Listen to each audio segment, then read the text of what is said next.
In the shadow of distant stars, we, the Terrans, built our civilization. Unlike the fantasy told by others, our world was never a paradise. Earth was brutal, unforgiving, and yet magnificent in its balanced chaos. We evolved not through divine planning, but through countless failures, extinctions, and adaptations. Our history was written in the fossil record of creatures that couldn't survive the next ice age, the next asteroid, the next pandemic. We were the descendants of survivors, the children of those who refused to die. When we finally reached beyond our atmosphere, we did so not with the blessing of any creator, but with bloodied hands and determined hearts. We had earned every step of our journey through sacrifice and innovation. The universe we discovered was cold, vast, and indifferent to our existence, exactly as we had expected. The first signals we detected from beyond our solar system came as a shock. Not because we believed ourselves alone, but because of what these signals contained: mathematical proofs, harmonious melodies, and eventually, language patterns we could decode. Someone, something was reaching out across the void. They call themselves the Inner Liss. Dr. Elena Kazumi announced to the United Earth Council. She stood before representatives of all human nations, her normally steady voice trembling slightly. And according to our translations, they believe we shouldn't exist. The chamber erupted in confused murmurs. The signals contain references to the world of the Dark Goddess, she continued. After cross-referencing astronomical data they've shared, we've confirmed they're talking about Earth. Council President India leaned forward. Do they pose a threat? Elena's expression darkened. The signals include historical references to multiple attempts to sterilize our planet. They believe they've made these attempts already, correlating with several of our major extinction events. Silence fell over the room. What's most concerning, she added, is that they seem to believe these extinction events were failures, and that we survived them. The Inner Liss High Council convened in their grand chamber, a perfect sphere suspended in the void between stars, illuminated by the gentle glow of what they called the divine light. Elder Jaharana, her crystalline exoskeleton reflecting prismatic patterns across the chamber walls, addressed her peers with growing alarm. The impossible has happened, she announced, her melodious voice carrying notes of distress that made the younger council members shift uncomfortably. The abominations of J-14 have achieved space travel. They have intercepted and decoded our communication network. Supreme Elder Nalvex rose from his meditation pool, the luminescent liquid dripping from his elongated form. After all our efforts, after the sacrifice of the celestial body, how could this be? We underestimated them, Jaharana replied. The world of the Dark Goddess has spawned creatures unlike any we could have imagined. They are resilient in ways that defy our understanding. Young Elder Kathos, only recently elevated to the council, dared to speak. Perhaps we should consider the possibility that we have been wrong. The chamber fell silent, the very notion blasphemous to many present. Explain yourself, Kathos, Supreme Elder Nalvex demanded. We have believed for generations that J-14 was created by a malevolent deity, that its inhabitants were abominations destined to bring chaos to our orderly galaxy, Kathos said, his voice steady despite the weight of disapproval upon him. But what if they are simply different? What if their evolution under harsh conditions has made them stronger, more adaptable than us? What if their goddess is not malevolent, but merely practical? Elder Jaharana's crystalline appendages clicked in agitation. Careful, young one. Such thoughts border on heresy. Perhaps, Kathos acknowledged. But consider this, despite our repeated attempts to eradicate them, they have survived. Not only survived but thrived. And now they reach for the stars, just as we once did. Does that not suggest something profound about their nature? Supreme Elder Nalvex descended from his platform, approaching Kathos slowly. You suggest we welcome these creatures into the galactic community. After all we have done to prevent exactly this, I suggest we learn from them. Kathos replied, "For if they have survived all we have thrown at them, they possess knowledge we do not, and knowledge, as our texts teach us, is divine in itself." Captain Anaya Chowdhury stood on the bridge of the UES Prometheus, humanity's first true interstellar vessel. The ship represented the pinnacle of human achievement: fusion engines, gravitational manipulation, and quantum communication arrays that could transmit data across light years in seconds. Yet despite all this technology, she felt distinctly vulnerable as the ship approached the coordinates provided by the Innerless. "Status report," she commanded, her voice calm despite the tension knotting in her stomach. Lieutenant Kim looked up from his station. "All systems nominal, Captain. We're detecting an artificial structure at the designated coordinates. It's enormous." The view screen shifted, revealing what appeared to be a perfect sphere suspended in space, approximately 3 kilometers in diameter.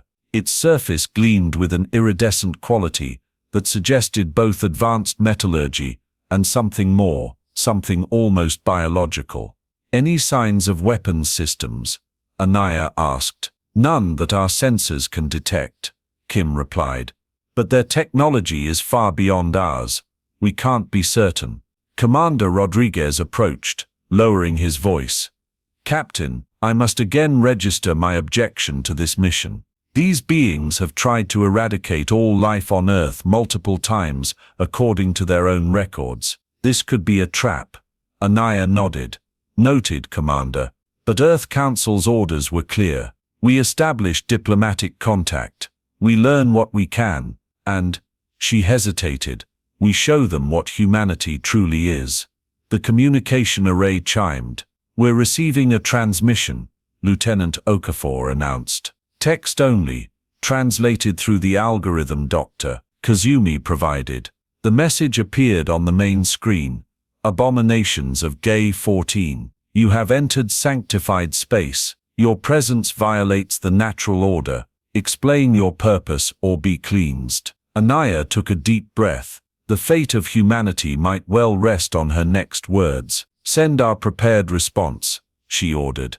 "And add this: we come seeking understanding, not conflict. We have survived your cleansings, not because we are abominations, but because adaptation is our strength. We wish to show you what you have misunderstood about us for so long." On the innerless sanctuary sphere, Elder Kathos observed the human vessel with fascination rather than the revulsion his peers displayed. The ship was crude by innerless standards, all hard angles and practical design, rather than the flowing organic aesthetics their divine culture preferred. Yet there was something compelling about its utilitarian nature.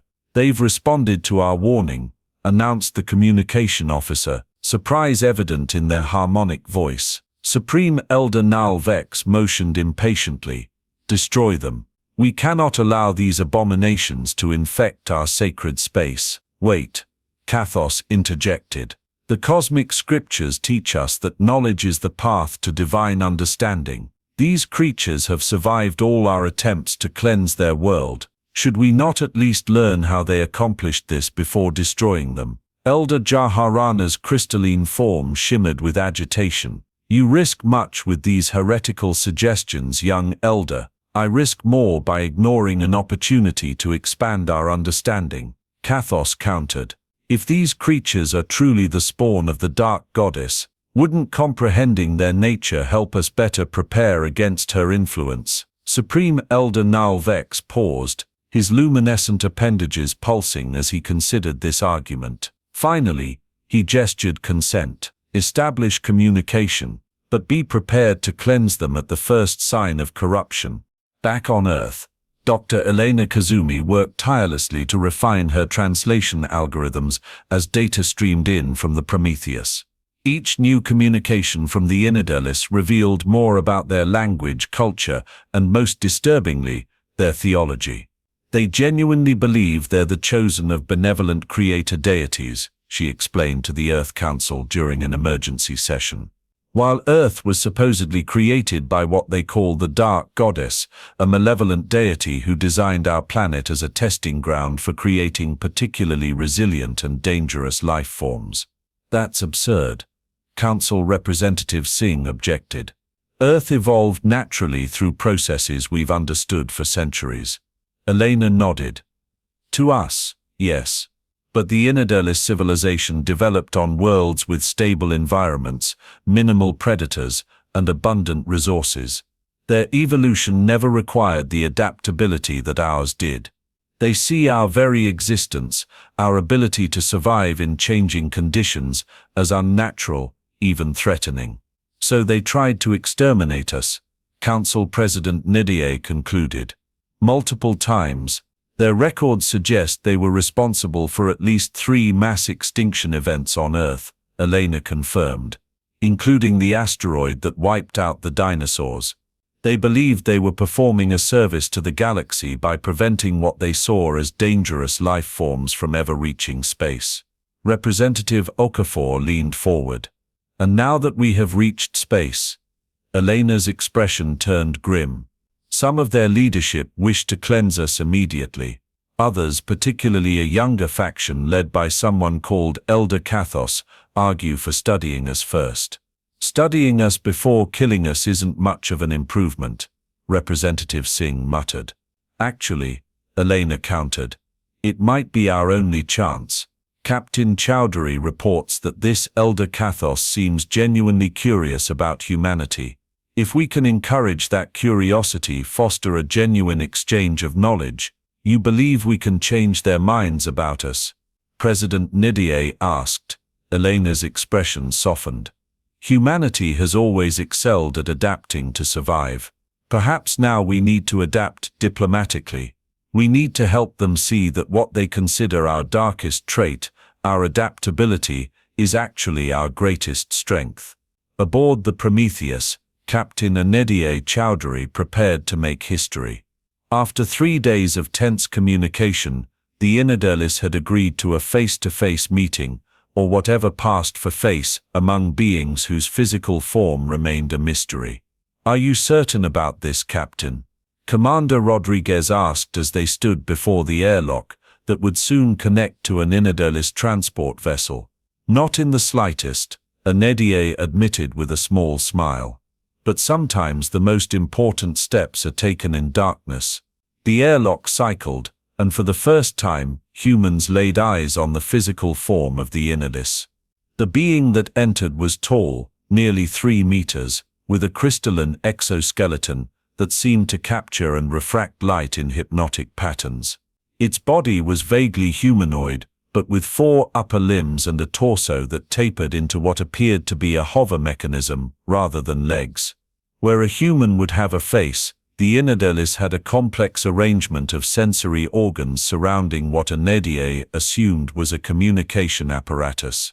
I am Elder Kathos, the being announced, its voice a harmonious blend of tones that the translation device rendered into English.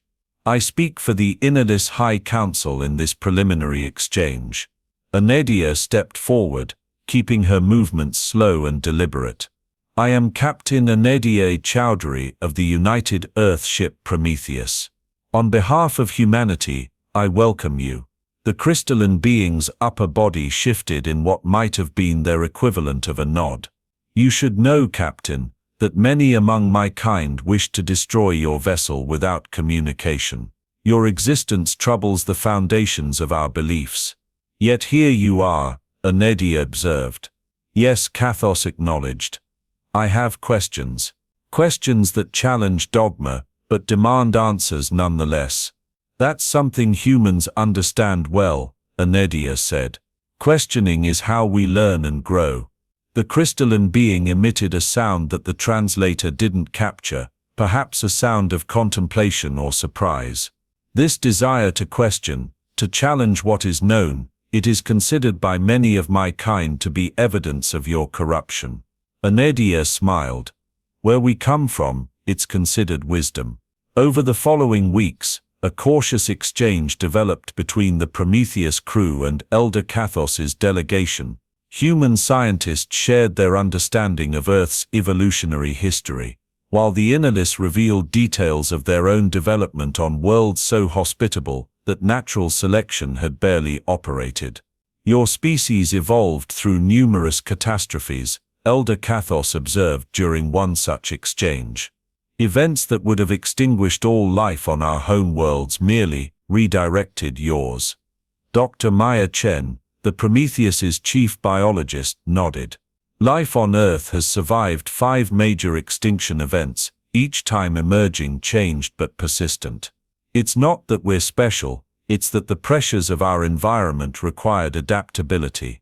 And this adaptability, this capacity to change in response to adversity, you see it as beneficial? Kathos asked. It's more than beneficial, Maya explained. It's essential. Without challenges to overcome, species stagnate. The very traits you find most disturbing about humanity, our resilience, our ability to survive in hostile conditions, these aren't flaws. They're adaptations that allowed us to thrive. Kathos's crystalline form seemed to pulse with contemplation. Our records show that after each of our interventions, life on your world not only recovered, but diversified in unexpected ways. We interpreted this as evidence of your world's malevolent nature, or evidence that life finds a way, Maya suggested. That adaptation and evolution aren't corruptions of some divine plan, but natural processes that lead to incredible diversity and resilience. A troubling perspective, Kathos admitted, yet compelling. I begin to understand why some among our youngest generation have developed a fascination with your species despite the teachings of our elders. On Earth, preparations for potential conflict accelerated even as diplomatic efforts continued. Humanity had never been united by external threat before, but the knowledge that a technologically superior civilization had repeatedly attempted to sterilize their planet focused minds remarkably. The Innerlis vessels we've detected in neighboring systems outclass our best technology by at least 2 centuries. Defense Coordinator General Hassan reported to the Earth Council. If they decide to cleanse us again, our conventional defenses would be meaningless. Then we must ensure they don't make that decision. President Ndiaye responded. Dr. Kazumi, what's the latest from Captain Chowdhury? Elena's expression was cautiously optimistic. Captain Chowdhury reports that Elder Kathos appears genuinely engaged in learning about humanity. There's a growing faction among the Innerlis that questions their traditional view of Earth as a corruption in need of cleansing. A faction but not a majority, Representative Singh noted grimly. No, Elena conceded.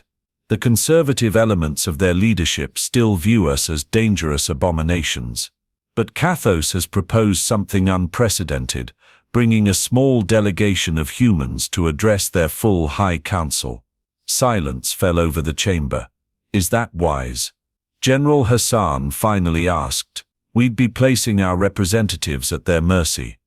It may be our only chance to prevent another extinction attempt, Elena replied. One that, given their current technology, we likely wouldn't survive. President Ndiaye's expression hardened with resolve. Then we must take that chance. Select our best representatives, scientists, philosophers, artists, those who can best demonstrate humanity's value to the cosmos. And if diplomacy fails, General Hassan pressed. Ndiaye's eyes reflected a determination that spoke to humanity's long history of survival against impossible odds. Then we do what humans have always done when faced with extinction. We adapt. We find a way.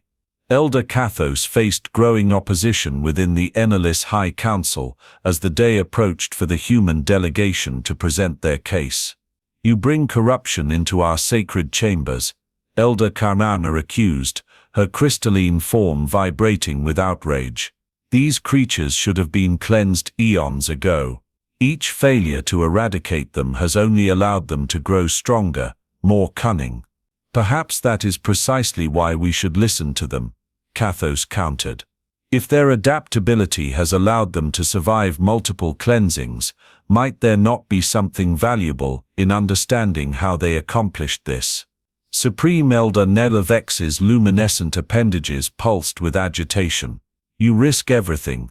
Our beliefs, our understanding of the cosmic order, the very foundations of our society, for these abominations.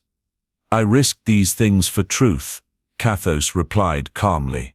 If our beliefs cannot withstand scrutiny, perhaps they deserve to evolve, just as these humans have evolved to survive their harsh world. The chamber erupted in discordant harmonies of protest, but Supreme Elder Nelevex raised his appendages for silence. The council has voted, he announced reluctantly. We will hear these humans speak, not because we doubt our divine understanding, but to better comprehend the nature of the dark goddess's corruption. Knowledge of our enemy will serve us in the final cleansing. Kathos bowed in acknowledgement, careful to hide what might be interpreted as satisfaction. It was a beginning, however precarious. The human delegation, 12 representatives chosen for their expertise across various fields of human knowledge, arrived at the Enelis Sanctuary aboard a small transport vessel. Captain Anaya Chowdhury led them, her uniform pressed to perfection, her expression betraying none of the anxiety she felt at literally carrying the fate of humanity on her shoulders. Remember, she addressed her team as they prepared to disembark, we're not here to beg for our lives. We're here to show them who we really are, all that humanity has accomplished, learned, created. Our adaptability isn't a flaw, it's our greatest strength. Dr. Elena Kazumi adjusted the translation device at her throat. The most important thing is establishing common ground. Despite their different biology and evolution, the Enelis value knowledge, harmony, and beauty. We need to show them that we share these values, even if we express them differently. The airlock cycled open, revealing a vast spherical chamber that seemed to defy normal spatial relationships. The walls shimmered with patterns of light that suggested both advanced technology and artistic expression. Hundreds of Enelis in various crystalline forms were arranged in concentric circles around a central platform, where Elder Kathos waited alongside several larger, more elaborately structured beings. Humans of J14, one of these beings announced, its harmonious voice translated through their devices. I am Supreme Elder Nelevex of the Enelis High Council. You stand in our sacred chamber, despite the objections of many who see your very existence as an affront to cosmic order. Speak your piece, and we shall determine whether the final cleansing commences today. Anaya stepped forward, her voice steady. High Council of the Enelis, we come before you not as abominations or cosmic errors, but as seekers of knowledge and understanding, values we believe we share with your people. A discordant murmur rippled through the assembled Enelis. You have attempted to destroy our world multiple times, Anaya continued. Each time life on Earth adapted and continued. You saw this as evidence of corruption, but we ask you to consider another perspective, that adaptability is not a flaw but a strength. That diversity is not disorder but opportunity.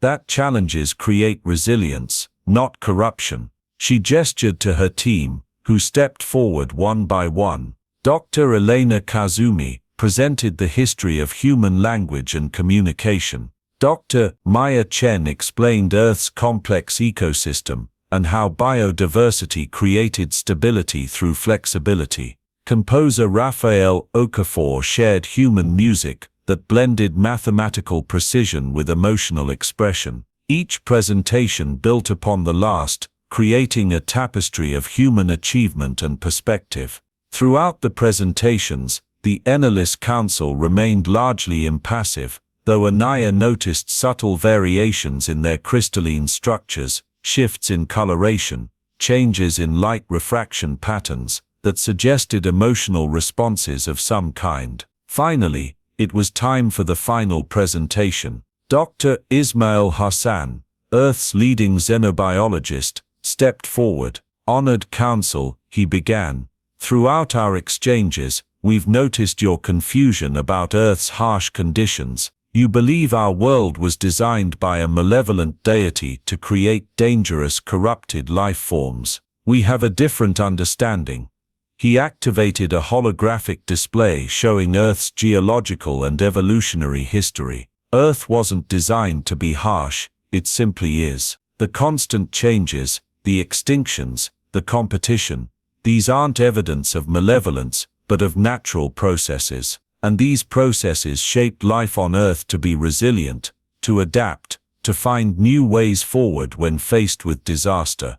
The display shifted to show human achievements, cities rising from deserts, farms thriving in once barren land, medical advances that conquered diseases. Humanity's greatest achievements have come from overcoming challenges. We've turned adversity into opportunity, limitations into innovations. The very traits you find most disturbing about us, our ability to adapt, to change, to survive, are what have allowed us to create art, music, philosophy, science. Dr. Hassan paused, his expression earnest. We don't ask you to abandon your beliefs. We ask only that you consider that diversity in the cosmos, even diversity that challenges your understanding, might be valuable. That beings shaped by different circumstances might still contribute to the greater harmony of existence. As he concluded, silence filled the chamber. The crystalline beings remained motionless, their internal lights pulsing in patterns too complex for human observers to interpret. Finally, Supreme Elder Nalodek spoke. You have given us much to contemplate, creatures of J14. The Council will deliberate on your words. With that, the human delegation was escorted from the chamber. 3 days passed with no communication from the Ennelis Council. Aboard the Prometheus, tension mounted with each passing hour. What if they're just preparing their weapons? Commander Rodriguez voiced the concern that had been growing among the crew. Then we'd already be dead, Anaya replied simply. A civilization with their technology could destroy us without warning. The fact that we're still here means they're genuinely deliberating, or toying with us, Rodriguez muttered. The communication array chimed, startling everyone on the bridge. Incoming transmission from the Innerlist Sanctuary, Lieutenant Okafor announced. Text only. The message appeared on the main screen. The Council has reached a decision. Prepare to receive emissaries. An hour later, 3 Innerlist vessels docked with the Prometheus. From them emerged Elder Kathos, Supreme Elder Nalvex, and several other high-ranking Innerlist officials. The humans assembled in the ship's conference room, formal and tense. Captain Anaya Chowdhury stepped forward to greet the delegation. Supreme Elder, welcome aboard the Prometheus. The imposing crystalline being's upper body inclined slightly. Captain Chowdhury, the High Council has reached its determination regarding humanity and planet GA-14. The room fell silent, every human present acutely aware that the fate of their species hung on the next words. For eons, we have believed that your world was a corruption, a malevolent creation designed to spawn dangerous life forms that would threaten the cosmic harmony. We attempted to cleanse this corruption multiple times, yet life on your world persisted, evolved, and eventually achieved space travel. Supreme Elder Nalvex's crystalline structure shifted, refracting light in complex patterns. Your presentations to our council have forced us to confront a possibility we had not considered, that our understanding was incomplete. A ripple of surprised murmurs passed through the human delegation. The council remains divided, Nalvex continued. Many still view humanity as dangerous, unpredictable, potentially destructive. Others, led by Elder Kathos, argue that these very traits, when tempered with wisdom and compassion, may represent an evolutionary path we had not considered valid. Elder Kathos stepped forward. Your adaptability in the face of adversity, your ability to transform challenges into opportunities, these are qualities the Innerlist have never needed to develop. Our worlds have always been benign, our resources plentiful, our existence harmonious. We have evolved in stability, while you evolved in chaos. And your decision? Anaya asked, her voice steady despite her racing heart. Supreme Elder Nalvex's crystalline form seemed to pulse with an internal light. We will not attempt another cleansing of your world. Instead, we propose a period of controlled contact between our civilizations, a time for learning, for exchange of knowledge and perspective.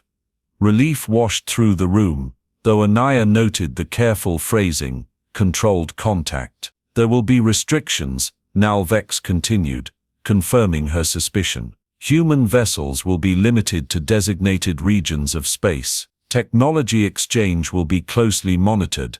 Cultural exchange will proceed gradually to prevent contamination of perspectives. You still fear us, Doctor, Elena Kazumi observed. Yes, Elder Kathos admitted frankly. Many of us do. You are shaped by a world of struggle and survival, concepts foreign to our experience. Your art contains violence. Your history is marked by conflict. Your very biology is designed to adapt and overcome, rather than to exist in harmony. Yet you choose contact over cleansing, Anaya noted, because your delegation showed us something we had not expected. Supreme Elder Nalvex replied, despite evolving in what we perceived as corruption, you have developed values not unlike our own, a thirst for knowledge, an appreciation for beauty, a capacity for cooperation and compassion. These qualities suggest that perhaps the Dark Goddess is not as malevolent as our theology has claimed. Elder Kathos's crystalline form shimmered. Or perhaps there is no Dark Goddess at all, merely different evolutionary paths, leading to different but equally valid forms of sentient life. The statement hung in the air, radical and transformative. This is only a beginning, Supreme Elder Nalvex cautioned. Many among our kind remain convinced that humanity represents a dangerous anomaly in the cosmic order. You will need to prove through your actions and choices that the trust we extend today is not misplaced. Captain Anaya Chowdhury nodded solemnly. On behalf of humanity, I accept these terms. We have much to learn from one another. 5 years passed. The relationship between humanity and the Innerlis evolved cautiously but steadily. Limited cultural exchanges led to scientific cooperation, which in turn fostered greater understanding. On both sides, perspectives shifted, slowly for the conservative elements of both species, more rapidly among the curious and open-minded. On Earth, the Knowledge Exchange Center in New Geneva housed a permanent Innerlis delegation. The crystalline beings required special environmental accommodations, but the effort to provide these was repaid many times over through technological and scientific advances shared with humanity. Dr. Elena Kazumi, now Director of Interspecies Communication, led the human team working with the Innerlis. One autumn day, she welcomed a special visitor to the center, Elder Kathos, who had become the foremost advocate for human Innerlis cooperation among his people. Your world continues to fascinate me, the crystalline being remarked as they walked through the center's botanical garden. So much variety, so much change. The seasons alone would be considered a catastrophe on an Innerlis world, yet here they are celebrated. Elena smiled. Change gives us perspective. Without winter, would spring seem as beautiful? A profound observation, Kathos noted. My people have always sought permanence, stability, perfection. We believed these qualities reflected divine harmony. Yet I have come to appreciate that there is a different kind of harmony in cycles, in adaptation, in the constant dance between stability and change. Has this perspective been accepted among your people? Elena asked. By some, Kathos acknowledged. Primarily the younger generations, they have embraced the concept of beneficial adaptation, the idea that challenges can strengthen rather than corrupt. Many have begun to study Earth's ecosystems as models for potential reforms to our own somewhat static societies. And the conservatives? Kathos's crystalline form dimmed slightly. They remain convinced that extended contact with humanity will ultimately corrupt our civilization.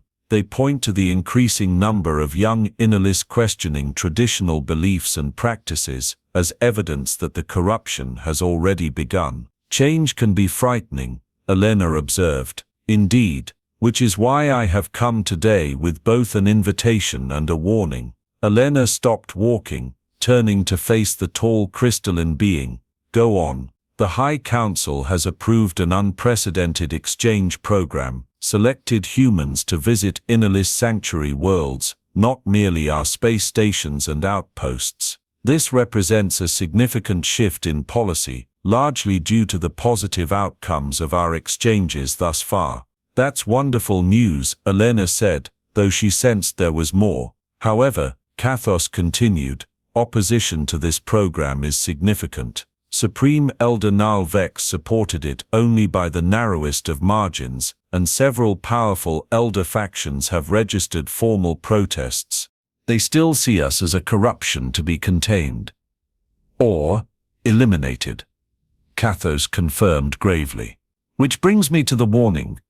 We have detected communications suggesting that certain conservative elements may be planning independent action. A purification initiative, outside official council sanction. Elena's expression hardened. They would attack Earth. Not directly, at least not yet.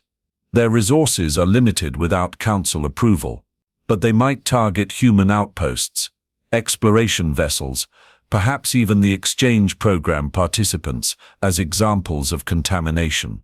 We should cancel the exchange then, Elena suggested. Though the words pained her. No, Kathos replied firmly. That would only reinforce their narrative that humanity represents a threat requiring isolation or elimination. The exchange must proceed, but with awareness and caution. Elena nodded slowly. I'll alert Earth Council. We'll increase security protocols without making it obvious we're doing so. A wise approach, Kathos agreed. Now there is one more matter, a personal request. Yes? The crystalline being seemed to hesitate. Inner lights shifting in patterns, Elena had come to recognize as indicating emotional conflict. I wish to visit GA-14, Earth, not merely your stations and controlled environments, but your natural spaces, to experience directly the world my people have feared for so long. Elena blinked in surprise. No innerlist had yet requested such extensive access to Earth environments. Their physiology made many Earth conditions challenging, and cultural taboos about contamination had limited their willingness to fully immerse in Earth's ecosystems. That would be unprecedented, she managed. Yes, Kathos acknowledged, and potentially controversial among my people. But I believe true understanding requires direct experience. I wish to feel Earth's changing seasons, witness its biodiversity firsthand, perhaps even experience what you call weather. Elena couldn't help but smile at the way Kathos pronounced weather, as if it were some exotic, possibly dangerous phenomenon. Which, she supposed, from the innerlist perspective, it was. I'll need to get approval from several agencies, she told him. Environmental adaptations would need to be developed for your safety. But speaking personally, I think it's a wonderful idea. 6 months later, Elder Kathos stood on a cliff overlooking the Pacific Ocean, in what humans called Oregon. Special environmental controls integrated into his crystalline structure protected him from Earth's variable conditions, though he had insisted these be minimized to allow for more direct experience. Beside him stood Captain Anaya Chowdhury, now Admiral and Earth's diplomatic liaison to the Innerlist High Council. They had developed a friendship over the years, united by their shared experience as bridges between two radically different civilizations. It's so dynamic, Kathos observed, watching the waves crash against the rocks below. Constant motion, constant change, yet patterns within the chaos. That's Earth in a nutshell, Anaya replied with a smile. Chaos and pattern intertwined. A gust of wind brought the scent of salt and pine to them. Kathos's sensory apparatus quivered slightly. So many inputs, the Innerlist remarked. On our world's sensory experiences are curated, harmonized. Here, they simply are. Does it disturb you? Anaya asked. It did at first, Kathos admitted. Now I find it stimulating. It awakens aspects of consciousness I had not fully utilized before. They walked along the cliff path, passing through patches of sunlight and shadow, as clouds moved overhead. Kathos stopped frequently to examine plants, insects, even the varied textures of soil and stone underfoot. You know, Anaya said as they paused to watch a hawk circling overhead. 5 years ago, your people were debating whether to exterminate mine. Now you're exploring our world firsthand. That's quite an evolution in perspective. Some would say corruption of perspective, Kathos noted wryly. The conservative faction grows increasingly vocal about the human contamination of Innerlist thought. Are you concerned? The crystalline being was silent for a moment, internal lights pulsing in complex patterns. Yes, he finally admitted. Not for myself. My position on the High Council provides some protection. But for the younger Innerlists, who have embraced cultural exchange with humanity, they face significant social pressure, and in some cases outright ostracism. Change is rarely easy, Anaya observed. Humanity has faced similar challenges throughout our history, when different cultures encountered one another. How did you overcome such challenges? Kathos asked. Anaya laughed softly. I'm not sure we ever fully did, but over time, we learned that diversity of perspective ultimately strengthens rather than weakens a society. Different viewpoints, different approaches, they give us more tools to solve problems, more ways to understand the universe. A concept foreign to traditional Innerlist thought, Kathos noted. We have always valued consensus, harmony, the perfection of a single correct approach. And yet here you are, experiencing something new, different, challenging to your traditional understanding. Yes, Kathos acknowledged, and I find myself changed by the experience, not corrupted, as the conservatives would claim, but expanded, as if parts of my consciousness that were dormant have awakened. The wind picked up, bringing a light rain. Droplets collected on Kathos's crystalline